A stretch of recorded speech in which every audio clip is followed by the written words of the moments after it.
नमस्कार, आप सभी का बहुत बहुत स्वागत है हमारे इस वीडियो में। दोस्तों, ये जो कंटेंट चल रहा है, एक सीरीज चल रहा है अलग से, जो तमाम पुस्तकों का निचोड़ चल रहा है राग परिचय के चारों भागों को आधार बनाते हुए। ठीक है, तो उसका जो नेक्स्ट सीरीज है, इसमें जो पिछले में चला था और एक नेक्स्ट सीरीज में कुछ बाकी था, इस वीडियो में हम लोग उसको कंप्लीट करेंगे। फिर तमाम क्वेश्चनों का जो अभ्यास चल रहा है, बहुत सारे कंटेंट चल रहे हैं, अलग अलग प्रीवियस ईयर के क्वेश्चन चल रहे हैं, वो तमाम जो गेस क्वेश्चन है जो आपके सिलेबस को टच कर रहे हैं वो वैसे चलते रहेंगे। आप एकदम टेंशन फ्री होकर के अभ्यास करते रहे। ठीक है, एग्ज़ाम के पहले सारे कंटेंट आपको जो आपके सिलेबस में दे दिया जाएगा। तो साथियों, चैनल पे अगर आप अब भी नए हैं तो चैनल को सब्सक्राइब करके मेरा सपोर्ट ज़रूर करें और लाइक किया करें, कमेंट में हमारा विचार ज़रूर लिखें। भिन्न के स्वर, देखिए क्वेश्चन हम लोग देखते हैं। भिन्न के स्वर वक्र, मधुर और गमक युक्त होते हैं। कौन सा भिन्न? ये मतलब कि ये गीति का जो प्रकार मैं बताया था पिछले वीडियो में, तो भिन्ना गीति के जो स्वर हैं वक्र, मधुर और गमक युक्त होते थे। और गौड़ गीति में तीनों स्थानों में ठुड्डी को वक्ष स्थल पर रखकर गमक युक्त स्वरों को प्रयोग करते थे। इस क्रिया को ओहाटी ललित कहते हैं, जिनका प्रयोग विशेषकर मंद्र सप्तक में होता है। ये केवल शब्दावली है, इसको ध्यान में रखना है। हालांकि क्वेश्चन यहाँ से पूछता नहीं है, लेकिन हर चीज़ को हम लोग को कवर करते हुए चलना है। देखिए, वेसरा गीति में स्वरों का प्रयोग वेग से होता है। वेसरा गीति में स्वरों का प्रयोग वेग से होता है। जिनमें शुद्ध, भिन्न, गौड़ और बेसरा इन चारों गीतियों की विशेषताएं मिश्रित हों, वे साधारण गीति हैं। जिनमें शुद्ध, भिन्न, गौड़, बेसरा और इन सभी गीतियों की विशेषताएं मिश्रित जब हों तो वे साधारण गीति हो जाएंगी। इन्हीं 5 गीतियों का उल्लेख सारंगदेव किए। मतंग ने 5 के स्थान पर 7 गीतियाँ मानी है। मैं पिछले वीडियो में भी पूछ चुका था आपसे, तो आपको बता दूं, मतंग ने ही 7 गीतियाँ मानी थी और सारंगदेव ने 5। उन्होंने भाषा और विभाषा 2 गीतियाँ अलग जोड़ दी थी, इसलिए 7 हो गया था। 10 वितराग वर्गीकरण का उल्लेख सारंगदेव किए थे। मैं पिछले वीडियो में भी इसका पूरा डिटेल में बता चुका हूँ, और भी तो जो कंटेंट चल रहा है उसमें सारे पॉइंट को कवर किया गया है।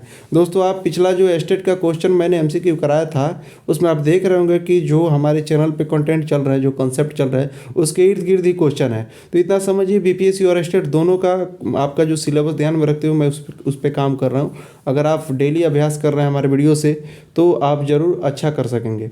लोचन कृत राग तरंगड़ी में 12 मेल स्वीकार किए, यानी कि लोचन ने राग तरंगड़ी में 12 थाट स्वीकार किए हैं। ठीक है, रामा माते कृत स्वर मेल कलानिधि में 20 मेल स्वीकार किए हैं। रामा माते ने कितने स्वीकार किए हैं? स्वर मेल कलानिधि में 20 मेल, जिन्हें थाट कहा जाता है। वेंकटमुखी ने 19 मेल मानी है। देखिए, वेंकटमुखी ने 72 मेल का तो चर्चा किया है, लेकिन दक्षिण संगीत में उन्हीं 19 मेल का प्रयोग होता है, जिसको थाट बोल सकते हैं आप। पुंडरीक विठल ने रागमाला ग्रंथ में 6 पुरुष राग और उसकी 5 रागिनियाँ मानी हैं तथा 5 पुत्र माने हैं। ठीक है, इस चीज़ को हम लोग देखेंगे। अब अगला पॉइंट है, राग वर्गीकरण में शिव मत, कृष्ण मत में 6 राग और उनकी 36 रागिनियाँ मानी गई है, लेकिन वहीं हनुमत मत और भरत मत में 6 और 30 की संख्या है इनकी। ठीक है, मूर्छना 4 प्रकार के माने गए हैं। कौन कौन से 4 प्रकार के? उनका नाम है पूर्णा, साडवा, अड्विता, साधारणा और मतंग। ये जो मूर्छना है मतंग और दतिल के अनुसार है, लेकिन आपके सारंगदेव चारों मूर्छनाओं का क्या नाम माने? सुधा, अंतर संहिता, काकली संहिता, अंतरकाकली, अंतर संहिता।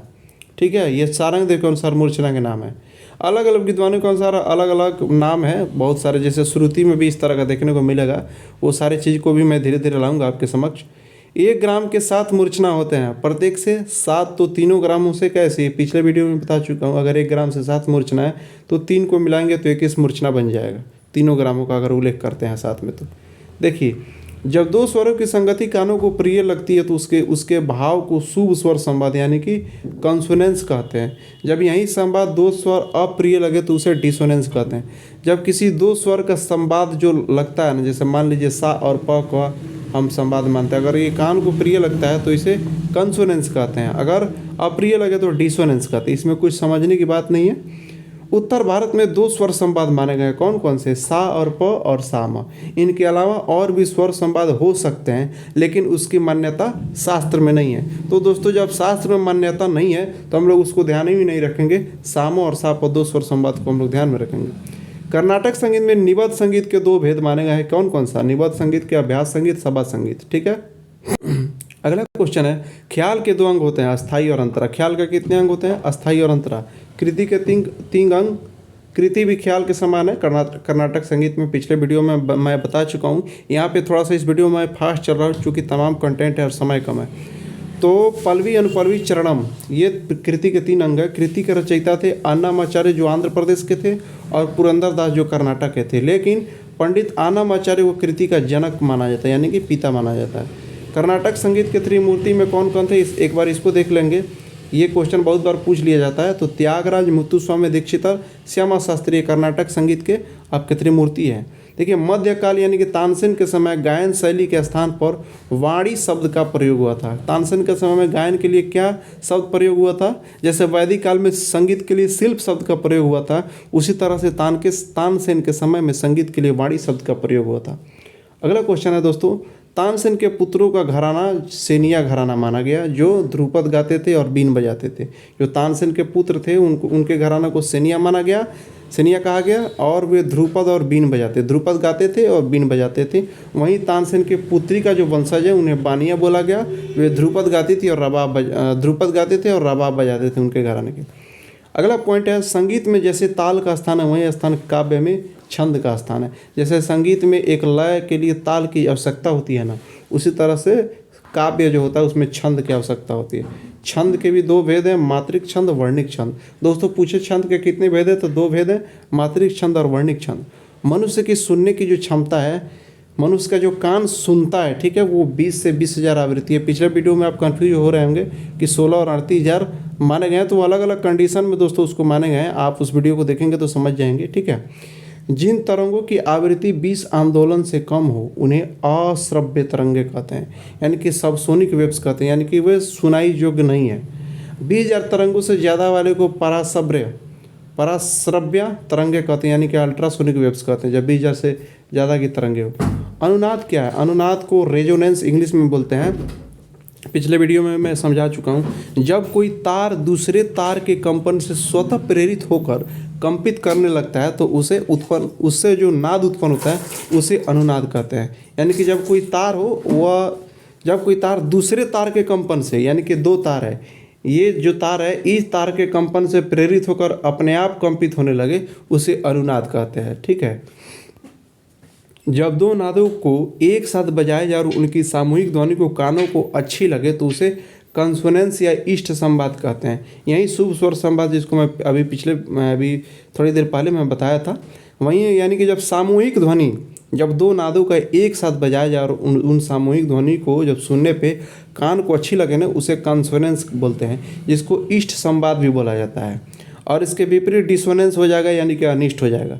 अब आपको एक चीज़ मैं यहाँ पे समझा दे रहा हूँ, परफेक्ट कंसोनेंस, यानी कि कंसोनेंस को भी 2 पार्ट में हम लोग बांट दिया है, परफेक्ट कंसोनेंस और इम्परफेक्ट कंसोनेंस। देखिए 1/2 यानी कि जब ये रेशियो आए 2 स्वरों के बीच का जो गुणांतर आए तो वो परफेक्ट कंसोनेंस हो जाएगा। और 4/5 या 6/5 जब किसी 2 स्वर के बीच में रेशियो आए तो वह इम्परफेक्ट हो जाएगा। बस इतना ध्यान रखेंगे कि परफेक्ट के लिए 1/2 रेशियो आएगा। और कैसे आएगा, जैसे सा का और तार सा का जो ये हम अगर रेशियो निकालेंगे आंदोलन संख्या के आधार पे 240/480, तो देखिए इसको काट-छाँट करने के बाद में 1:2 हम लोग का आ रहा है, ठीक है।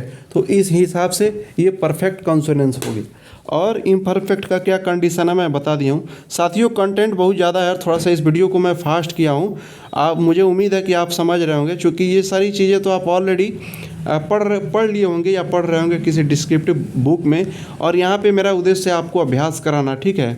मेरा टारगेट है आपके एग्ज़ाम के पहले तमाम प्रश्नों को करा देना, ठीक है। तो दोस्तों इस वीडियो में बस मेरा ये कंटेंट समाप्त हुआ। अब हम लोग का ये जो बुक के आधार पे जो निचोड़ चल रहा था कंसेप्ट के लिए, ये हम लोग का लगभग ये समाप्त हो गया है। अब हम लोग का ये टारगेट एग्जाम के पहले लगातार तमाम तरह के question, previous year question mix करके तमाम क्वेश्चन चलेंगे जो आपको एग्जाम में सफलता दिलाएगा। तो चैनल को अगर अब तक सपोर्ट नहीं किए तो सपोर्ट करके आप अपना सब्सक्राइब कर लीजिए, ताकि हर तरह का वीडियो आपके पास समय से पहुंच सके। दोस्तों इस वीडियो में इतना ही, मिलते हैं नेक्स्ट वीडियो में।